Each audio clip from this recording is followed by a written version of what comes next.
Je crois que c'est important de préciser que c'est en France que j'ai eu mon éducation primaire, secondaire et universitaire. Il y a quand même là une donnée culturelle qui est assez fondamentale. J'ai eu la chance d'avoir une famille, quand j'y réfléchis, qui a conditionné beaucoup de linéaments futurs de mes recherches et de mes activités. Mon père était un professeur de lettres, professeur de français dans une école normale d'instituteurs, mais c'était aussi un musicien. C'est quelqu'un qui avait fait des études de piano au conservatoire de notre ville où nous étions, à Amiens, dans le nord de la France. Il a eu un prix de piano au conservatoire, il a étudié le solfège, l'harmonie, et comme c'était souvent le cas à cette période-là, la reproduction, comme aurait dit Bourdieu, il m'a fait faire le même genre d'études. Ça n'a pas été quelquefois sans grincement de dents, parce qu'il avait fait aussi du droit, et il m'en a fait faire, et j'ai bazardé le droit au bout de 2 ans, parce que je ne supportais pas, ça ne m'intéressait pas. Mais j'ai été dans un milieu où, d'abord, il y avait cette double orientation vers la littérature, le français et la musique. Mais c'était aussi l'ouverture sur énormément de choses. J'avais des parents qui m'emmenaient visiter abondamment les musées, les églises, etc.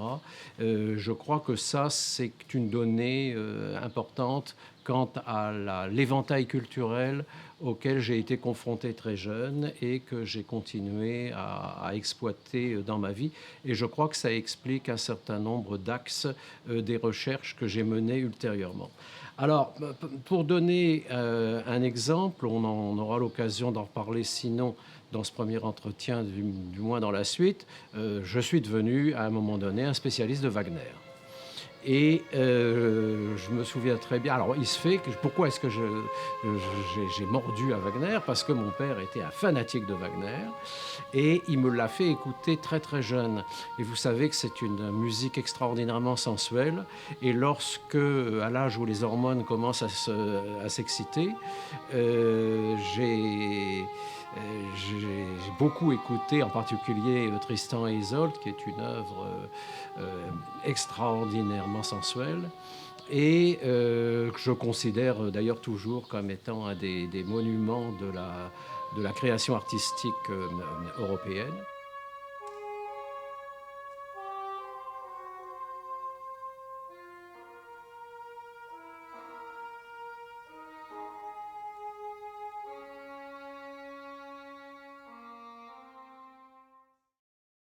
Mon père me faisait écouter les retransmissions du festival de Bayreuth, qui est le grand festival Wagner en Europe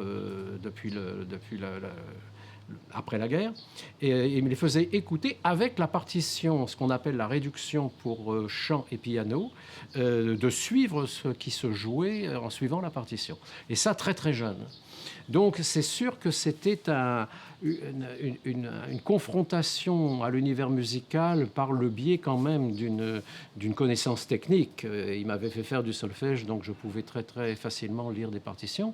Mais ça n'était pas une attitude purement hédonique que d'écouter des opéras de Wagner en suivant la partition. Il y avait à l'époque un concours qui était organisé pour les jeunes lycéens, pratiquement pour les 2 dernières années du secondaire.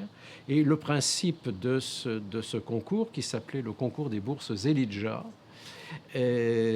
consistait à partir en voyage, pas nécessairement très loin, mais quelquefois très loin, et on devait s'engager moralement à n'emporter qu'une petite somme d'argent pour travailler là où on était envoyé.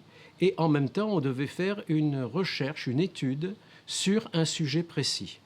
Et du reste, vous avez un collègue, et non des moindres, à l'Université Laval, qui a été aussi un boursier Elijah lorsqu'il était jeune, c'est Bernard Salandet d'Anglure. Je crois me rappeler, je peux me tromper, qu'il est allé chez les Lapons.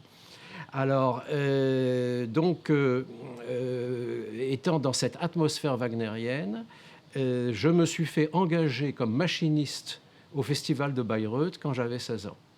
J'ai fait un rapport sur les mises en scène de ce que l'on appelait à l'époque le Nouveau Bayreuth. Le Nouveau Bayreuth, c'est toute une école de mise en scène extrêmement moderniste qui se sont débarrassés après la fin de la Deuxième Guerre mondiale du caractère pompier ou hyper réaliste des mises en scène traditionnelles. Et j'ai été confronté à cet univers de la création opératique d'après la guerre, auprès de quelqu'un d'ailleurs qui a été un des plus grands metteurs en scène d'opéra du XXe siècle, et qui était Wieland Wagner, qui était le petit-fils de Richard Wagner. Donc, confrontation avec ces nouvelles mises en scène, réflexion, et là, je vais prononcer un gros mot, j'avais aucune idée de ce que c'était que l'herméneutique à l'époque. Mais très très jeune, j'ai été confronté au fait qu'une mise en scène, c'était une interprétation, pas seulement au sens trivial du terme, quand on dit l'interprétation au piano ou l'interprétation de la clarinette, mais une interprétation au sens intellectuel, c'est-à-dire quel sens on va donner à l'œuvre par le biais de la mise en scène. Et ça m'a donc conduit à réfléchir beaucoup sur la signification d'œuvres aussi complexes que les œuvres de Wagner, et de voir comment finalement les metteurs en scène donnaient des réseaux de signification à ces œuvres. Donc mon travail, qui était le travail de quelqu'un qui avait 16 ans, ça a été le premier du genre, mais j'ai déjà fait au fond un travail d'ordre académique, entre guillemets, oui, on peut dire, d'ordre académique très très tôt, confronté au fond à ce qui était déjà une expérience de terrain. Parce que travailler comme machiniste, regarder comment ça fonctionne, entrer dans une culture particulière qui est celle d'un des plus grands théâtres d'Europe et même au monde, d'avoir cette chance d'en voir les arcanes, les relations entre le chef d'orchestre, les musiciens, les chanteurs, le metteur en scène, comment toutes ces personnes entrent parfois en conflit, comment elles se complètent, comment ça se négocie. J'ai été confronté à ça très jeune. Alors, je n'avais évidemment aucune idée de ce que c'était que l'ethnomusicologie. Je n'avais aucune idée à l'époque de ce que c'était que l'ethnomusicologie ou l'anthropologie, mais faire une enquête en posant des questions énormément. Je questionnais les metteurs en scène, j'avais des bouts de conversation avec les chanteurs à la cafétéria du festival. C'était du terrain. Je ne connaissais même pas le mot, je ne savais même pas que ça existait, mais via Wagner, je faisais du terrain. Et au fond, j'ai commencé à vous parler de Wagner, d'abord parce que chronologiquement dans ma vie, c'est ça auquel j'ai été confronté et qui se sera ensuite développé dans mes recherches. Mais c'est aussi parce que je crois vraiment que ça a contribué à cette formation de base, au fond à cette curiosité intellectuelle pour les autres et pour la culture des autres. Et de prendre conscience, j'ai eu la chance au fond à 16 ans de m'apercevoir que le monde, c'était pas seulement ce qu'il y avait dans ma petite ville de province à Amiens, ni dans le milieu musical du conservatoire où j'avais fait mes études musicales. Alors ça a été véritablement décisif. Donc, 2 mois en 1962, en juin et juillet, au Festival de Bayreuth, où j'assiste à toutes les répétitions. En plus, j'ai eu beaucoup de chance parce que c'était une année extrêmement faste du point de vue de la qualité des grands chanteurs et des grands chefs d'orchestre qui étaient là. Donc, on sort de sa petite ville de province et on est confronté à ce qu'il y a de plus extraordinaire dans le milieu musical et théâtral de l'époque, etc. Donc, ça m'a marqué. Ça m'a marqué. J'ai eu la chance, grâce à ça, à l'époque, puisque la direction du Festival de Bayreuth est extrêmement libérale et gentille avec ses employés, y compris avec les machinistes. Je veux dire, ils ne font pas d'hierarchie. Et j'ai eu droit, j'avais comme tout le monde, une carte je dirais pas de membre du festival, mais de quelqu'un qui a travaillé pour le festival. Et avec ça, j'avais le droit d'aller, j'aurais pu y aller tous les ans si je voulais, pour assister aux répétitions. Et souvent, les répétitions à Bayreuth, les répétitions générales sont aussi bonnes que les représentations pour le public qui paye des fortunes pour y assister. assisté. Et pendant plusieurs années, dans les années 70, je suis allé, pas tous les ans, mais assez régulièrement, assister au festival. Jusqu'à ce que 14 ans après mon premier contact avec le festival de Bayreuth, il y a eu quelque chose qui est un des événements majeurs de l'histoire du théâtre et l'histoire de l'opéra au XXe siècle. C'est la fameuse production de ce qu'on appelle la tétralogie du centenaire, c'est-à-dire cette série de 4 opéras de Wagner sous le titre L'Anneau du Nibelung, qui ont été mis en scène par quelqu'un qui malheureusement est décédé assez récemment, qui est Patrice Chéreau, qui est un des très très grands metteurs en scène du XXe siècle. Et avec la complicité de Pierre Boulez, le chef d'orchestre, qui est aussi un compositeur dit d'avant-garde. Et je suis allé assister à cette production.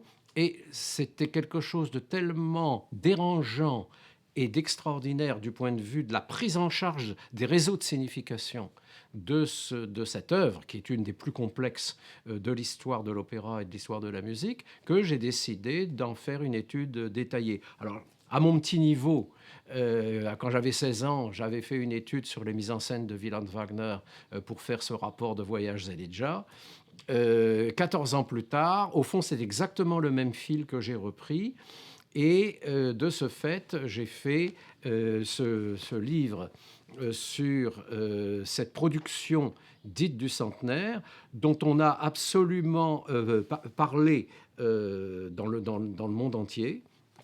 Donc ça s'appelle Tétralogie Wagner-Boulez-Chéreau, avec comme sous-titre Essai sur l'infidélité. Parce que ce qui a été énormément discuté à l'époque, on a accusé Chéreau de trahison.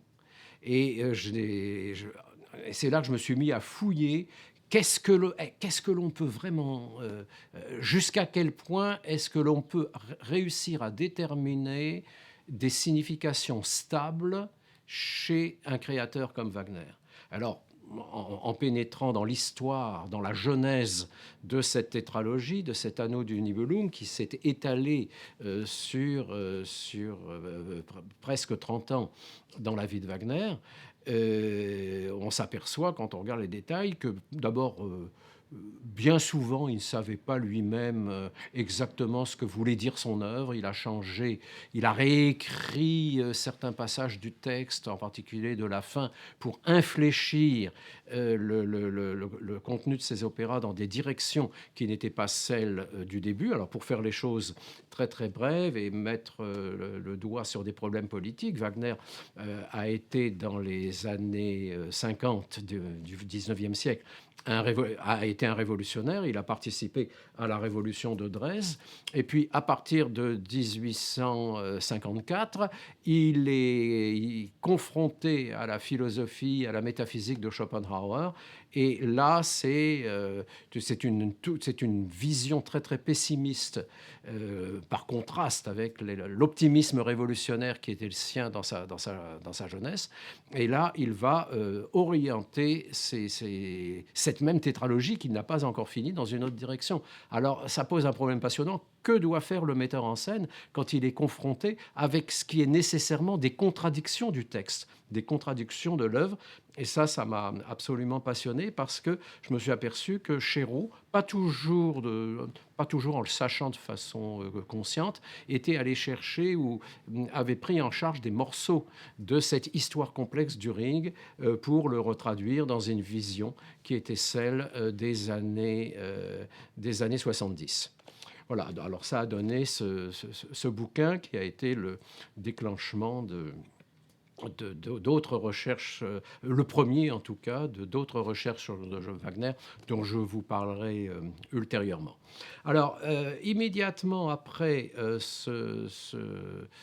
cette formation, ce contact avec Bayreuth en 62. Ensuite, il y a mes études à l'université d'Aix-en-Provence. Et et là, j'ai fait une licence de lettres modernes. Papa, merci, n'est-ce pas? On revient au fil. Je n'ai surtout pas fait de latin parce que ma mère était prof de latin.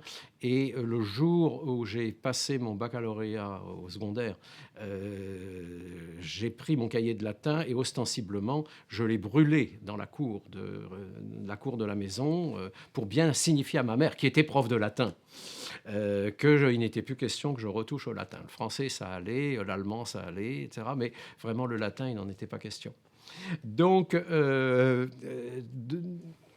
quand même, dans une éducation, on en prend et on en laisse, ce qui ne veut pas dire qu'au point de vue de la formation intellectuelle, je ne doive pas beaucoup et à mon père et à ma mère. Et je suis heureux d'ailleurs de leur rendre hommage ici, parce que je ne serais pas ce que je suis devenu s'ils ne m'avaient pas donné cette formation assez rigoureuse, même si parfois j'en ai bavé. Donc, je fais à Aix-en-Provence une licence de lettres. Et puis, il y avait toujours la musique, parce que il faut que je vous fasse un aveu, mais alors surtout, vous ne le répétez à personne, hein. C'est que j'ai fait du piano, j'ai fait de la clarinette, j'ai fait de l'harmonie, j'ai fait du solfège, mais je n'ai fait aucune étude de musicologie. Je n'ai pas mis les pieds de ma vie dans un cours de musicologie. Mais par contre, j'ai été confronté. Je vois que ça vous fait rire. Mais vous savez, faisons une petite digression d'ordre épistémologique. Vous savez, il y a cette remarque extraordinaire de Thomas Kuhn dans son livre La structure des révolutions scientifiques, qui fait observer que les gens qui ont quelquefois apporté un son ou un ton nouveau dans une discipline, c'est des gens qui en étaient à l'extérieur. Pourquoi? Parce qu'ils regardaient un champ particulier, mais à partir de leur formation première. Alors, je crois qu'il m'est arrivé un petit peu la même chose. Ce qui s'est passé, on y reviendra d'ailleurs, on parlait énormément de sémiologie et de structuralisme de façon générale à l'époque. Donc on est dans les années, je dirais entre 66 et 70. Hein, il y a d'ailleurs eu une histoire du structuralisme et de la sémiologie qui s'appelle le chant du cygne, très très remarquable, avec un jeu de mots brillant. Le premier volume s'appelle Le chant du cygne, CHAMP. Et puis le deuxième volume s'appelle Le chant du cygne, CHANT, pour parler de la décadence, ou enfin disons de l'effritement de la vogue structuraliste des années 60. Alors, ce qui s'est produit, c'est que je ne m'étais pas engagé dans des études musicales, à part ce que j'avais fait au conservatoire. Peut-être le problème, c'est que mes parents avaient considéré qu'on ne faisait pas de la musique un métier. Donc, ils ne m'ont absolument pas encouragé à faire des études académiques officielles du côté de la musique et encore moins de la musicologie. Mais ils ont eu bien tort, parce qu'évidemment, comme j'avais été confronté à la musique de façon intense dans ma jeunesse et que ça me plaisait énormément, et que très très jeune, à cause aussi de l'environnement familial, j'ai lu énormément de livres sur la musique. Alors, je me souviens, j'ai toujours été frappé de ce que je fréquentais une librairie où j'allais acheter des bouquins de temps en temps. Je dis, où est votre rayon des livres sur la musique? Et j'avais été scandalisé parce que la libraire m'avait répondu, oh, vous savez, les musiciens ne lisent pas. Alors moi, ça m'avait dérangé, parce qu'au contraire, j'aimais bien en savoir davantage au niveau des biographies de musiciens ou des bouquins d'histoire de la musique. Donc très très jeune, j'ai fréquenté cette littérature. Et ça faisait partie de mon univers familier. Et alors, j'entends parler de linguistique dans les cours de littérature que j'avais, etc. Et il y a peut-être un livre qui a joué un rôle assez déterminant du point de vue de mon orientation quant au rapport entre musicologie et linguistique. Il y a l'inventeur de ce qu'on appelait à l'époque la musique concrète, et qui a ensuite été appelée la musique électroacoustique, quelquefois la musique acousmatique, c'est un terme un peu plus technique, mais c'est Pierre Schaeffer. Pierre Schaeffer qui avait fait un livre, une grosse brique de 600 pages, qui s'appelait Le Traité des objets musicaux. Et il y avait un chapitre, c'était tout à fait dans l'air du temps, il y avait un chapitre sur, une sorte de comparaison de la musique et du langage. Et il disait une phrase qui m'a absolument marqué, qui a été à l'origine qui a été un virage pour moi. Il dit qui sera capable de nous fournir un métalangage qui nous permette de parler de la musique ou d'écrire sur la musique autrement que de manière impressionniste. Alors ça a été une petite phrase de 2 lignes qui a été absolument un révélateur pour moi, parce qu'en même temps, lui, il parlait aussi de linguistique dans le cadre de cette comparaison entre musique et langage. J'en entendais parler de façon plus ou moins précise à la faculté des lettres d'Aix-en-Provence, et je me suis dit, c'est ça qu'il faut que tu fasses. C'est ça qu'il faut que tu fasses. Et j'ai décidé à ce moment-là de faire ma maîtrise.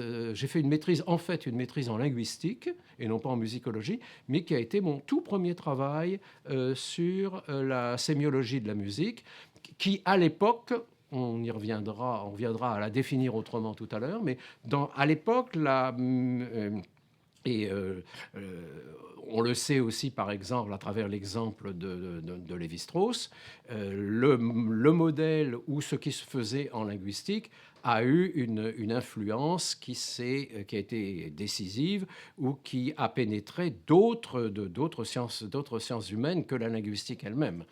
Et Lévi-Strauss en était un exemple très très important, puisque il s'est inspiré de la notion de paradigme pour faire l'analyse historique du mythe d'Oedipe qui est dans l'anthropologie structurale. Donc ça, c'est bon. En plus, il y avait eu les contacts de Lévi-Strauss avec Jacobson.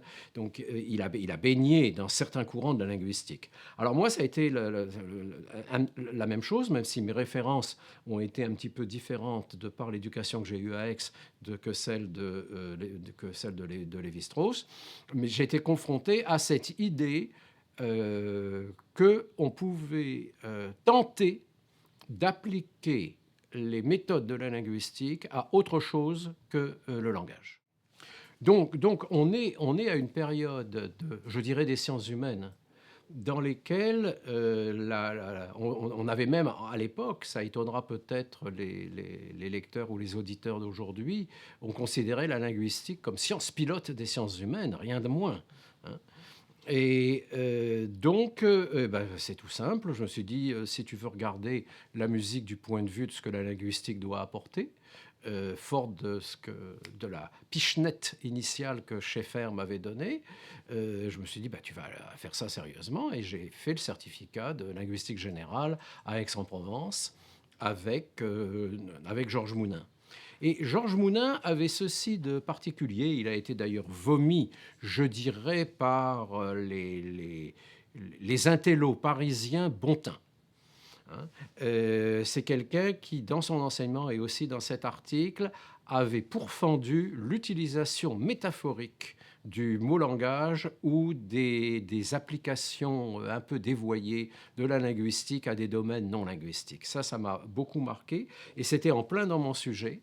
Parce que, bien, oui, c'est stimulant d'aller regarder la linguistique, mais la musique, c'est pas le langage. Ce qui fait que mon tout premier travail, c'était l'objet de ma maîtrise.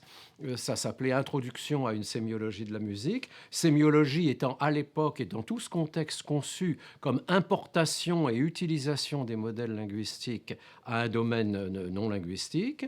J'ai procédé à une première comparaison de la musique et du langage. Alors, par exemple, les analogies qu'on peut établir entre la note et le phonème. Bon, le phonème, je pense que tous les anthropologues le savent, c'est l'unité minimale au niveau sonore d'une langue, peut que, be de gueux, n'est-ce pas? Mais ce sont des entités qui ne sont pas elles-mêmes porteuses de signification. Et l'analogie que l'on peut faire immédiatement avec le phonème, c'est la note. la note do, ré, mi, fa, sol, la, si, do, à partir desquelles on peut construire le discours musical. Et ces combinaisons de notes n'ont pas non plus des significations, ne vont pas avoir des significations au sens où, lorsque je combine des phonèmes, le mot bonheur ou le mot chasse ou le mot pêche, immédiatement on a des significations qui nous sont accessibles. Dans le cas de la musique, on pourra en reparler, mais il y a une sémantique musicale, mais elle n'est absolument pas du même ordre que celle que l'on rencontre dans le langage.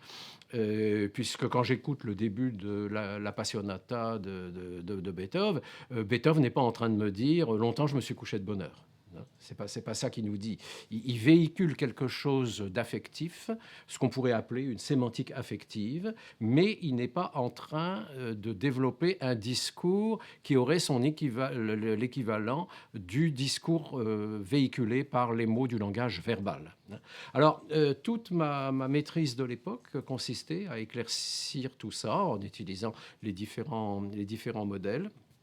Et voilà, c'est comme ça que je me suis embarqué dans ce premier travail à développer, à étudier, à essayer d'introduire dans le champ de la musicologie la linguistique. Alors, dès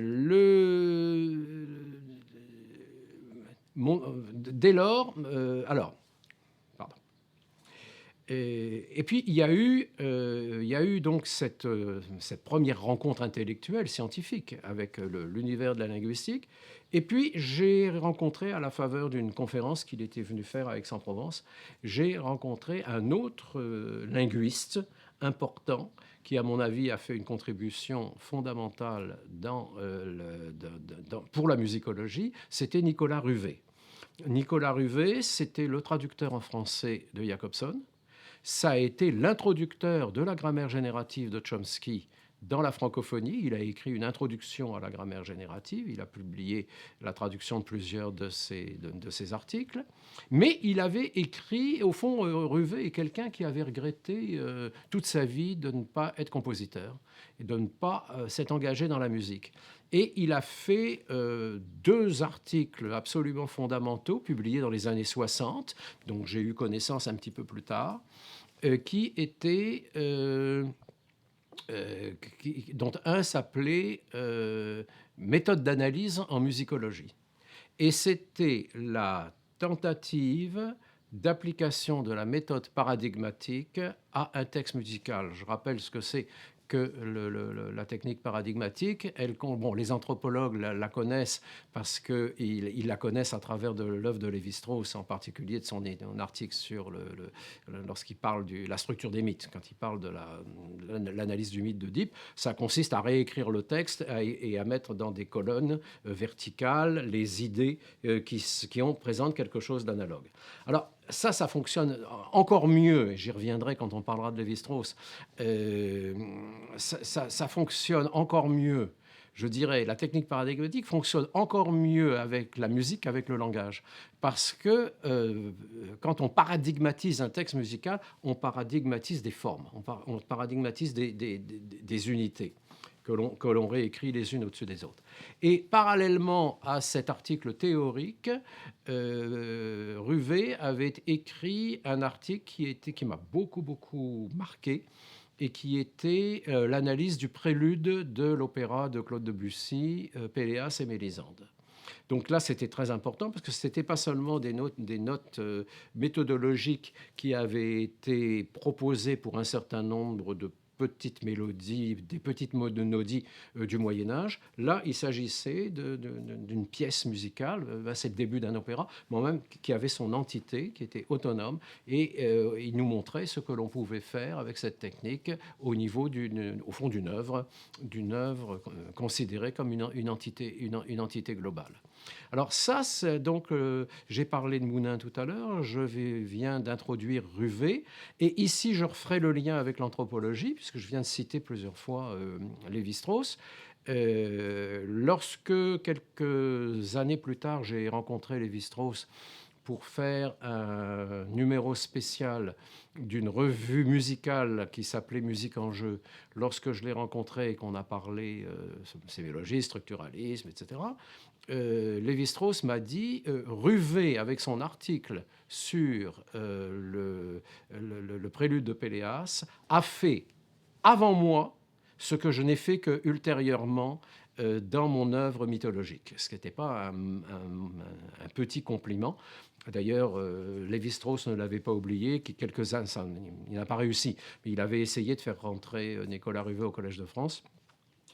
Parce qu'il se reconnaissait, non pas une dette, mais enfin une familiarité d'esprit très très forte avec Nicolas Ruvé. Mais c'est pour ça que je trouve très important qu'on ait conscience que les liens qui peuvent s'établir entre des disciplines ne sont pas nécessairement là où on les attendrait. Je veux dire, il y a Lévi-Strauss, et puis il y a la notion de paradigme, et puis il y a Ruvé qui fait quelque chose, et crac, ça oriente, ça a vraiment orienté, bien sûr, ma carrière personnelle, parce que je vais pendant, et même je continue encore aujourd'hui, j'ai essayé de faire fructifier l'outil paradigmatique auquel j'ai été confronté au début des années 70.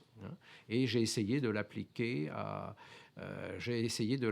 des œuvres très très complexes. Je suis resté avec Debussy. Je pourrais vous dire que j'ai dans les cartons qui traînent sur mon bureau, là, j'ai de quoi écrire 200 pages sur un prélude de Claude Debussy qui est La cathédrale engloutie, qui est une œuvre très très connue.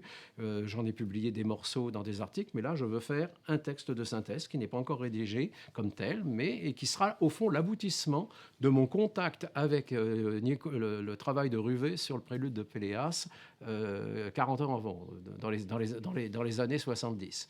Ah, mais ça, c'est une des choses dans ma façon de fonctionner.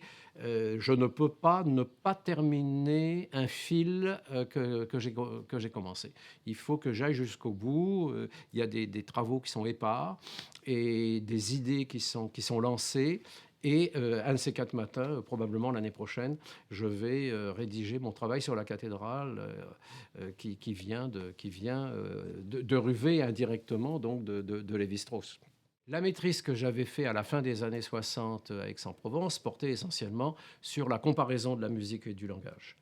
À la suite de l'exemple de Ruvé, ce que je vais faire, c'est un petit peu différent, mais en m'appuyant sur ce que je pensais avoir établi des différences entre musique et langage, de l'utilisation des modèles linguistiques, c'est-à-dire des descriptions opératoires techniques, pour rendre compte du fonctionnement des œuvres musicales. Alors je fais...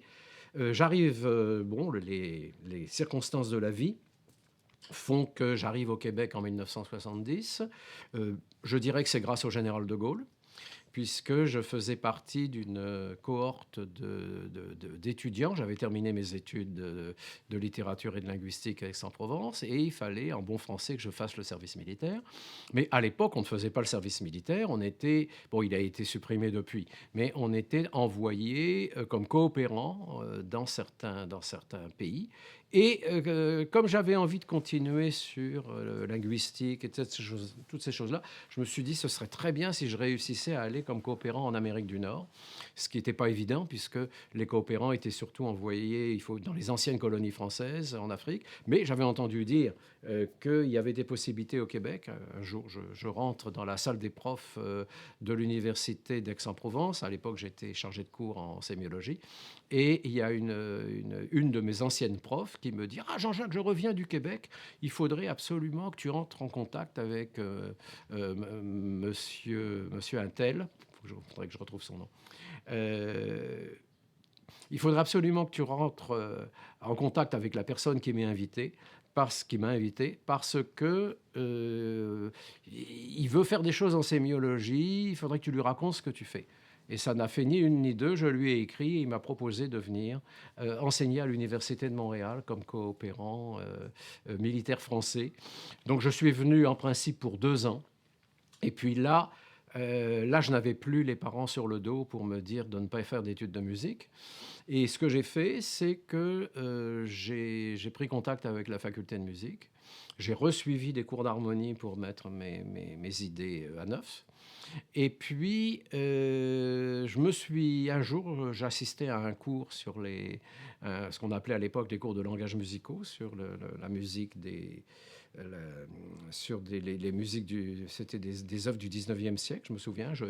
Et une collègue, enfin une prof, faisait l'analyse d'un intermezzo de Brahms.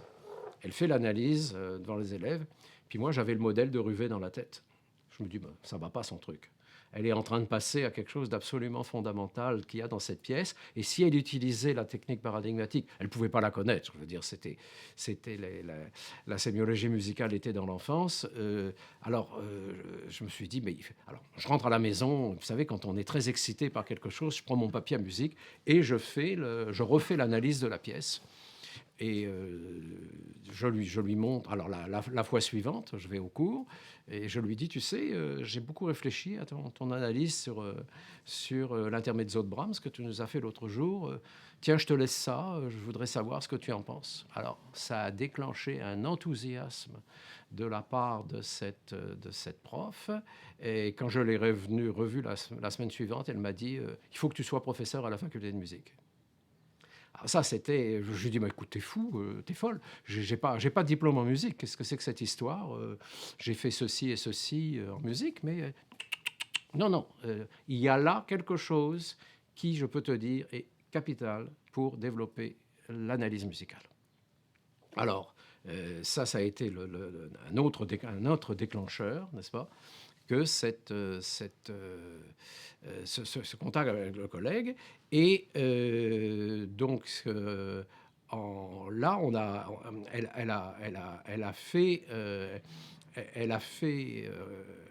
elle m'a fait rencontrer certains de ses collègues. Je leur ai raconté un petit peu ce que j'avais vaguement en tête. J'avais encore rien publié, j'avais encore rien fait.